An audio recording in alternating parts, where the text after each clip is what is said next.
Caribbean सागर के बीच एक परिवार अपनी यॉट पर छुट्टियां मना रहा होता है। माँ जूलिया तैरने के लिए पानी में कूद जाती है। आराम करते समय उसे कुछ अजीब महसूस होता है, लेकिन क्योंकि आसपास कुछ दिखाई नहीं देता, वह सोचती है कि शायद उसका भ्रम होगा। कुछ सेकंड बाद वही अजीब एहसास फिर होता है।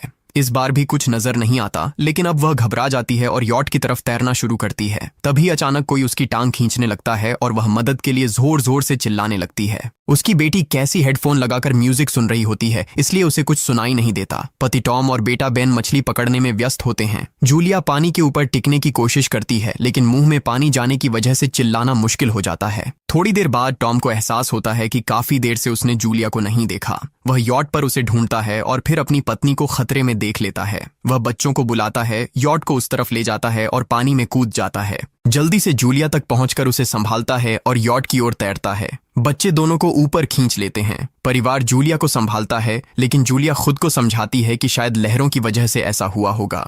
रात को सब मिलकर बेन का जन्मदिन मनाते हैं। कैसी को उसके बॉयफ्रेंड का कॉल आता है, तो वह लैपटॉप लेकर बाहर चली जाती है। वीडियो कॉल में उसका बॉयफ्रेंड दिखाता है कि शहर के ऊपर बड़े बड़े काले बादल छा गए हैं। कॉल ग्लिच होकर फ्रीज हो जाती है। कैसी यह बात परिवार को बताने आती है, लेकिन टॉम कहता है कि शायद जमीन से दूर होने की वजह से सिग्नल कमजोर है। तभी सबको एक आवाज सुनाई देती है। वे सब बाहर जाते हैं और देखते हैं कि व्हेल मछलियों का एक समूह गुजर रहा है। टॉम समझाता है कि व्हेल मछलियां हमेशा पृथ्वी के मैग्नेटिक फील्ड को फॉलो करती हैं, लेकिन जब तूफान आता है तो वे कंफ्यूज हो जाती हैं। अचानक यॉट जोर से हिलती है और बेन गिर जाता है। टॉम को चिंता होती है कि कहीं यॉट को नुकसान तो नहीं पहुंचा, इसलिए वह डाइव करके नीचे चेक करने चला जाता है। कुछ देर बाद वह सतह पर वापस आता है, लेकिन उसके कंधे पर एक बड़ा घाव होता है। जूलिया तुरंत उसका जख्म सीती है। टॉम बताता है कि पानी के अंदर उसे ऐसा लगा जैसे उसके पीछे कोई बहुत बड़ा जीव था, लेकिन जब उसने मुड़कर देखा तो प्रोपेलर से कट लग गया। वह कहता है कि जो भी चीज थी बहुत बड़ी थी। टॉम को यॉट पर काफी नुकसान दिखाई देता है, इसलिए उन्हें मदद बुलानी पड़ती है।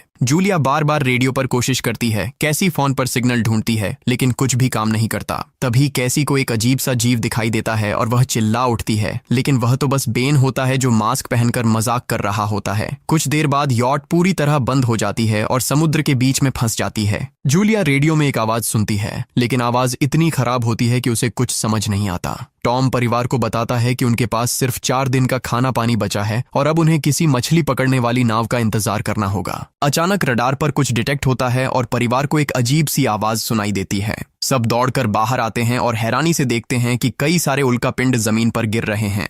जहां जहां उल्कापिंड गिरते हैं वहां बड़े धमाके होते हैं। एक उल्कापिंड पानी में उनके पास गिरता है तो टॉम तुरंत यॉट को चलाने की कोशिश करता है। इंजन मुश्किल से चलता है, लेकिन तभी एक और उल्कापिंड उस इलाके को हिट करता है। परिवार डर के मारे एक दूसरे को कसकर पकड़ लेता है। तभी टॉम को समझ आता है कि जो आग के गोले गिर रहे हैं वे उल्कापिंड नहीं बल्कि सैटेलाइट्स हैं। उसी वक्त बेन देखता है कि यॉट से धुआं निकल रहा है। टॉम चेक करता है और कंफर्म होता है कि इंजन खराब हो गया है। हवा तेज होने लगती है तो फैमिली यॉट के अंदर छुप जाती है, बिना ये नोटिस किए कि कंपास बहुत तेजी से घूम रहा है। यॉट जोर जोर से हिलने लगती है। बेन फिर से गिर जाता है और इस बार उसे चोट भी लग जाती है। लहरें तेजी से यॉट से टकरा रही होती हैं। टॉम स्ट्रगल करके बाहर जाता है और लाइफ जैकेट्स लेकर आता है। तभी पावर चली जाती है। टॉम तुरंत पावर बॉक्स का बटन प्रेस करता है और लाइट वापस आ जाती है। उस वक्त बेन नोटिस करता है कि जूलिया की नाक से खून बह रहा है। जूलिया को चक्कर आने लगते हैं, जबकि कैसी सिंक पर जाकर उल्टी कर देती है। टॉम रेडियो ट्राई करता रहता है पर सिग्नल नहीं मिलता। अचानक एक तेज हाई पिच्ड नॉइज आती है और हवा और भी स्ट्रांग हो जाती है। जूलिया दरवाजे बंद करने की कोशिश करती है, पर एक हैच खुल जाता है और हवा खिड़कियां तोड़ने लगती है।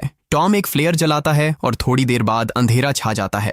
अगली सुबह फैमिली शॉक में उठती है कि वो स्टॉर्म से बच गए हैं, लेकिन यॉट आधी तबाह हो गई होती है। जब वो बाहर आते हैं तो देखते हैं कि समुद्र का पानी गायब हो गया है और यॉट अब जमीन पर अटकी है। सब ये देखकर शॉक में आ जाते हैं। कैसी सिग्नल चेक करती है पर नेटवर्क बिल्कुल डाउन होता है। बेन 2 मरे हुए केकड़ों से खेलने लगता है। टॉम कंपास चेक करता है और देखता है कि वो उल्टा हो गया है। ये आखिरी बार 7 लाख साल पहले हुआ था। कैसी को लगता है कि उसका बॉयफ्रेंड मर गया होगा और वो टूट जाती है। जब जूलिया उसे समझाने आती है तो कैसी उसे दूर कर देती है और छुपने चली जाती है। जूलिया और टॉम बची हुई सप्लाईज देखते हैं। बेन अपने बर्थडे बलून्स एक पत्थर से बांध देता है ताकि शायद कोई बचा हुआ सर्वाइवर देख ले। टॉम फिर रेडियो ट्राई करता है और इस बार एक आदमी से कनेक्शन हो जाता है। उसका नाम नाव होता है और वो एक सबमरीन का कैप्टन होता है। उसकी सबमरीन भी लैंड पर अटक गई है। वो कंफर्म करता है कि मैग्नेटिक पोल्स रिवर्स हो गए हैं, इसलिए ओशन पीछे हट गया है और जमीन डूब गई है। वो वो कहता है कि उसने अभी तक और सर्वाइवर्स नहीं देखे और कम्युनिकेशन सिस्टम्स बिल्कुल डाउन हो गए हैं। वो मजीद ये भी कहता है कि पोल्स फिर रिवर्स होंगे और शायद एक हफ्ते में समुंदर वापस आ जाएगा। वो फैमिली को वार्न करता है कि जितना हो सके ऊंची जगह चढ़ जाओ, क्योंकि जब पानी वापस आएगा तो वो बहुत खतरनाक होगा। वो बोलता है उसका पार्टनर क्रैश में मारा गया और सबमरीन में बस 3 लोगों की ही जगह है। जूलिया और टॉम उससे कहते हैं कि प्लीज हमारे बच्चों को बचा लो। वो उन्हें अपने कोऑर्डिनेट्स दे देता है। टॉम कैलकुलेट करता है कि सबमरीन तक पहुंचने में 2-3 दिन लगेंगे। वो फैमिली से कहता है आज रात अच्छे से आराम कर लो, कल सुबह हम निकलेंगे। अगली सुबह फैमिली सामान पैक कर रही होती है, तभी टॉम को पास में कुछ हिलता हुआ दिखता है। वो एक लंगड़ा आदमी होता है जिसके हाथ में हार्पून होती है और साथ में एक कुत्ता लगातार भौंक रहा होता है। टॉम उसके पास जाता है और उसे पानी की बोतल देता है, लेकिन वो आदमी कुछ ऐसी भाषा में बोलता है जो टॉम समझ नहीं पाता। पानी पीने के बाद वो अजनबी अचानक टॉम के सिर पर बोतल मारता है और चेहरे पर जोर का लात मार देता है। जूलिया डर के मारे भागती है, लेकिन तब तक देर हो चुकी होती है। वो आदमी टॉम के पेट में हार्पून घुसा चुका होता है। टॉम कुछ पल तक तड़पता है और फिर वो उसकी गर्दन भी काट देता है। फिर वो आदमी जूलिया के पीछे भागता है और उस पर हार्पून फेंकता है, जिससे उसके कंधे में चोट लग जाती है। जूलिया दर्द सहते हुए यॉट के अंदर भागती है और बच्चों को बोलती है कि छुप जाओ। वो दरवाजा लॉक कर देती है। कैसी और बेन सोफे के अंदर घुस जाते हैं। जूलिया उन्हें फ्लेयर गन पकड़ाती है और खुद एक चाकू लेकर बाथरूम में छुप जाती है। वो आदमी दरवाजे पर जोर जोर से धक्के मारता है और आखिर अंदर घुस ही जाता है। पहले वो थोड़ा खाना उठाता है और फिर यॉट में इधर उधर ढूंढने लगता है, फिर बाथरूम की तरफ जाता है, लेकिन जूलिया समझदारी से एक छोटे छेद से बाहर निकल जाती है। वो आदमी सोचता है कि जूलिया भाग गई, लेकिन जैसे ही वो धीरे से निकलने लगती है, उसका कुत्ता उसे देख लेता है और भौंकने लगता है। कुत्ता उस पर झपटता है तो जूलिया चाकू से उसे मार देती है। कुत्ते की चीख सुनकर वो आदमी बाहर आता है और अपने कुत्ते की लाश देखकर आग बबूला हो जाता है। इस बीच जूलिया यॉट के दूसरे साइड से अंदर जाने की कोशिश करती है। वो ऊपर चढ़कर टूटी हुई खिड़की से अंदर घुसने लगती है, लेकिन वो आदमी पहले ही वहां पहुंच जाता है। वो उसे पकड़कर जोर से मुक्का मारता है, जिससे वो नीचे गिर जाती है। जूलिया फर्नीचर पकड़कर बचने की कोशिश करती है, लेकिन वो आदमी उसे लात मारकर दूर फेंक देता है। फिर वो उसकी कलाई पर पैर रख देता है ताकि वो चाकू छोड़ दे, और फिर उसके बाल पकड़कर उसका चेहरा जमीन पर दे मारता है और सोफे पर फेंककर उसका गला दबाने लगता है। बच्चे ये सब कुछ देख रहे होते हैं। कैसी बाहर निकलकर फ्लेयर गन चलाती है जो सीधा उस आदमी को लगती है। वो जल उठता है और यॉट में आग फैलने लगती है। बच्चे तुरंत भाग जाते हैं, लेकिन जूलिया वापस आती है। वो उसे एक किक मारकर गिराती है, मैप और बैग उठाती है और वहां से भाग जाती है। बेन और कैसी अपने पापा के पास जाकर रोने लगते हैं। जूलिया भी उनके साथ बैठ जाती है और तीनों मिलकर आंसुओं के साथ टॉम को आखिरी अलविदा कहते हैं। तभी वो डरावना आदमी फिर यॉट से बाहर निकल आता है तो फैमिली फिर से भागने लगती है। कुछ ही देर में यॉट एक बड़े धमाके के साथ उड़ जाती है। थोड़ी दूर चलने के बाद वो लोग एक छोटे से झरने के पास रुकते हैं ताकि थोड़ा आराम कर सकें। कैसी सोचती है कि शायद वो पागल आदमी उनके पास गुब्बारे देखकर आया था। ये सुनकर बेन खुद को कसूरवार मानने लगता है। जूलिया उसे समझाती है कि इसमें उसकी कोई गलती नहीं थी और सबको आगे बढ़ने को कहती है, क्योंकि वो आदमी अभी भी उनके पीछे है। रास्ते में एक छोटे तालाब के पास बेन एक मरी हुई हैमरहेड शार्क देखकर हैरान रह जाता है। तभी जूलिया नोटिस करती है कि वो आदमी फिर उनके करीब पहुंचने वाला है। सब लोग दौड़ पड़ते हैं और एक रेत के टीले से नीचे गिर जाते हैं, जहां उन्हें जहरीला कचरा दिखाई देता है। फैमिली सावधानी से उसे पार करती है और लगता है कि उन्होंने उस आदमी से पीछा छुड़ा लिया है। चलते चलते उन्हें बड़े बड़े मरे हुए सी एनिमल्स और समुंदर के नीचे जमा हुआ सारा प्लास्टिक दिखने लगता है।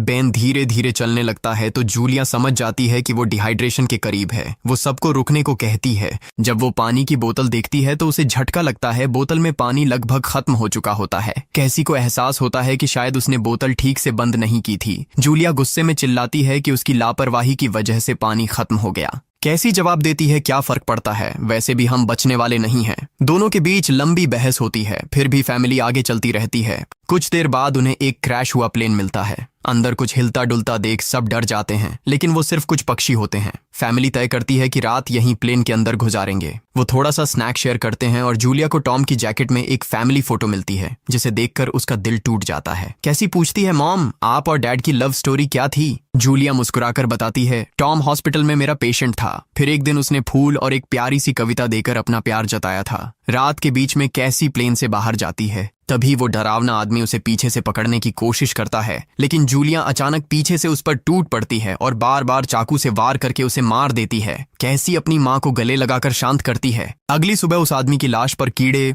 गुंड पड़े होते हैं। फैमिली नोटिस करती है कि उसके शरीर पर कई काटने के निशान हैं, मतलब इस एरिया में कोई खतरनाक जीव छिपा हुआ है। जैसे ही वो लोग वहां से निकलते हैं, केकड़े उसके मुंह से बाहर निकल आते हैं। कुछ घंटों बाद जूलिया और कैसी मैप देख रही होती हैं, लेकिन बेन धीरे से आगे निकल जाता है। जूलिया चिल्लाती है, रुक जाओ, लेकिन बेन एक तालाब में झुककर पानी पीने लगता है। जूलिया तुरंत उसे खींचकर बाहर निकालती है और समझाती है कि अनजान पानी उसे बीमार कर सकता है। धूप बहुत तेज हो जाती है तो फैमिली अपने सिर कपड़ों से ढक लेती है। बेन को चक्कर आने लगते हैं। तभी उन्हें कुछ पुराने कुर्सियां मिलती हैं और जूलिया कैसी उनसे एक टेम्पररी शेल्टर बना लेती हैं। जूलिया बेन को इंजेक्शन लगाती है और तय करती है कि वो रात वहीं बिताएंगे। सुबह जूलिया एक अजीब सी आवाज सुनकर उठती है।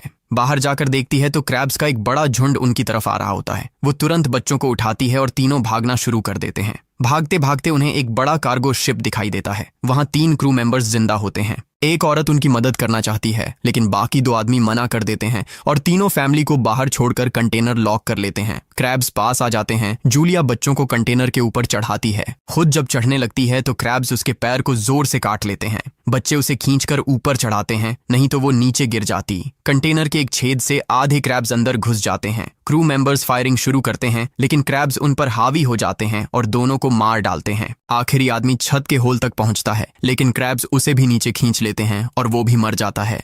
जूलिया अपने जख्म पर पट्टी बांधती है और बेहोश हो जाती है। कुछ देर बाद जब वो उठती है तो खुद को रेत के तूफान के बीच अकेली पाती है। वो घबराकर बच्चों को ढूंढने लगती है। एक मरी हुई औरत का हथियार उठाती है और जोर जोर से चिल्लाती है। कैसी उसकी आवाज सुनकर लौट आती है और बताती है कि वो और बेन मदद ढूंढने गए थे, लेकिन कोई नहीं मिला। फिर दोनों बेन से मिलते हैं, जिसे एक खुला कंटेनर मिलता है जहां वो तूफान खत्म होने तक रुक सकते हैं। जूलिया टॉम का लाइटर निकालती है और अपने जख्म को जलाकर बंद करती है, जो बेहद दर्दनाक होता है। तूफान थमने के बाद उन्हें एक और कंटेनर मिलता है जिसमें बहुत सारी पानी की बोतलें होती हैं। बॉडीज चेक करते वक्त उन्हें एक रेडियो और एक गन भी मिलती है। जूलिया नाव से संपर्क करती है और बताती है कि मैप खो गया है।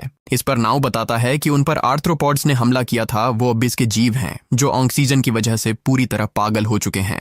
अब नाव फैमिली को जल्दी करने को बोलता है, क्योंकि उसके इंस्ट्रूमेंट्स ने कैलकुलेट किया है कि समुद्र उम्मीद से ज्यादा जल्दी वापस आएगा और उनके पास सिर्फ कुछ घंटे बचे हैं। वो एक फ्लेयर शूट करता है और फैमिली उस दिशा में चलना शुरू करती है। लंबी वॉक के बाद फैमिली को एक टूटा हुआ टॉयलेट मिलता है जिसमें बेन पेशाब करता है। अब वो लोग आखिरकार सबमरीन को पास ही देख लेते हैं, लेकिन वहां पहुंचने के लिए उन्हें एक बड़ा चट्टानी रास्ता पार करना होगा। जैसे ही वो रास्ते से गुजरते हैं, दीवारें हिलने लगती हैं और पत्थर गिरने लगते हैं, जिससे एक भयानक रॉक स्लाइड हो जाता है। जूलिया तुरंत अपने बच्चों को साइड में धक्का देती है और खुद भी पीछे हट जाती है ताकि कुचली न जाए। अब एक पत्थर की दीवार उनके बीच आ गई है। जूलिया बच्चों से कहती है कि वो बिना उसके आगे बढ़ जाए, लेकिन कैसी मना करती है और जोर देती है कि उसकी मां को चढ़ने की कोशिश करनी चाहिए। बहुत बहस होती है और चिल्लाने के बाद जूलिया वादा करती है कि वो बाद में अपने बच्चों को ढूंढ लेगी। मजबूर होकर कैसी अपने भाई को खींचकर आगे ले जाती है।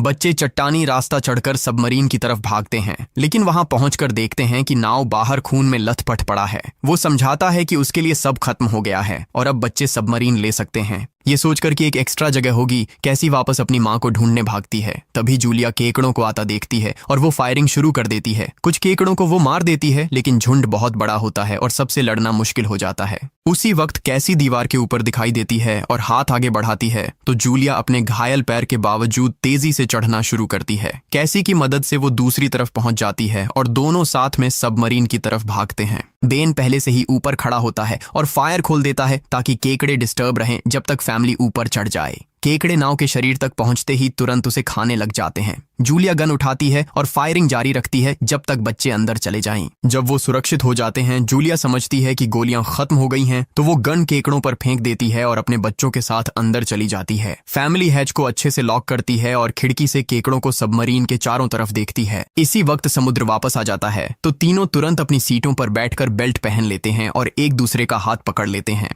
तेज लहरें सबमरीन को जोर जोर से इधर उधर फेंकना शुरू कर देती हैं, जिससे जूलिया को पूरी जर्नी के विजन दिखने लगते हैं और कैसी उल्टी कर देती है। जल्दी ही वो हाई पिच आवाज वापस आती है और फैमिली बेहोश हो जाती है। कुछ देर बाद जूलिया और बच्चे होश में आते हैं और खुद को जिंदा देखकर खुश होते हैं। वो हैच अनलॉक करके बाहर निकलते हैं और देखते हैं कि लहरों ने सबमरीन को एक तबाह शहर में गिरा दिया है। यानी अब जिंदा रहने और नया जीवन शुरू करने की उम्मीद है। और यहीं पर फिल्म खत्म होती है। चैनल को सब्सक्राइब करना न भूलें और बेल आइकन जरूर दबाएं ताकि आपको ऐसे ही मजेदार वीडियो मिलते रहें। देखने के लिए धन्यवाद।